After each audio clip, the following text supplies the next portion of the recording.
this is on demand now. I did not get to see it live, but I watched the Fango Chainsaw Awards. Did you? Okay. I did. Yeah. They aired on May 15th on Shudder, and you can watch them there on demand now. They were hosted by David Dastmalchian. Do you recognize him? He looks familiar, but I'm not sure from what. He's done a lot of superhero movies, small parts, both DC and Marvel. Anyway, he was the host, but I really liked the way they did it. It was not live. They had like a fake audience.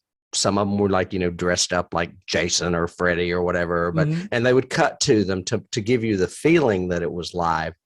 But they did have special guests presenting these awards. And as the awards went, they did it like in an Academy Award order where it gets to the final, big release film. And then when they got to director, which was right before that, the presenters were Joe Dante and what's her face from The Howling, Dee Wallace.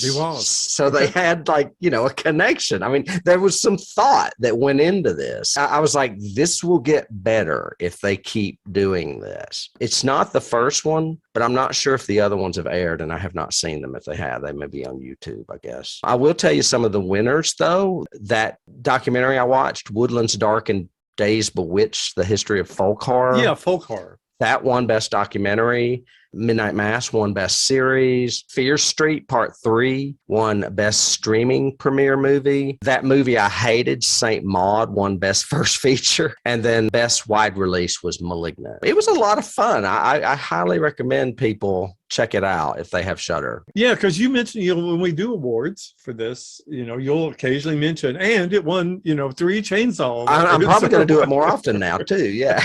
They've done them in the magazine for decades. I don't know when they originally, I in a past episode, I think I said they've been doing it for 40 years, but the magazine's been around for 40 years. The awards have probably been around for 30. I don't know. And then I guess they started maybe filming them a few years back for like maybe YouTube or something. But anyway, this year they were on Shudder, which is their first, I guess, big broadcast. I mean, again, compliments to Shudder. They are doing so well with horror fans and their actual, what they're putting on there. It's, I say it every time we mention it, but it's like, I wish there was a sci-fi channel that was the same way. I really compliment them on whoever's doing their programming and whoever's doing their, their outreach to new and unique stuff, whether it's award shows or the documentaries. Like you said, that one, what was it, the 80s one, that each one is 4 hours long? In Search of Darkness. Yeah, there's part 1 and part 2, and now part 3 is in production. Yeah. They also, as far as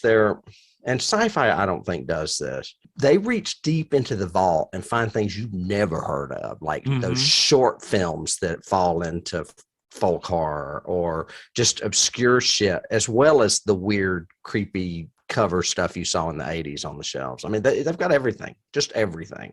Yeah, I mean, I highly recommend Shudder. For anyone that doesn't have it, it's worth, I don't know what it costs. I think I pay like $5.99 a month, but it may be if you're a horror fan, a month. do Shudder, definitely.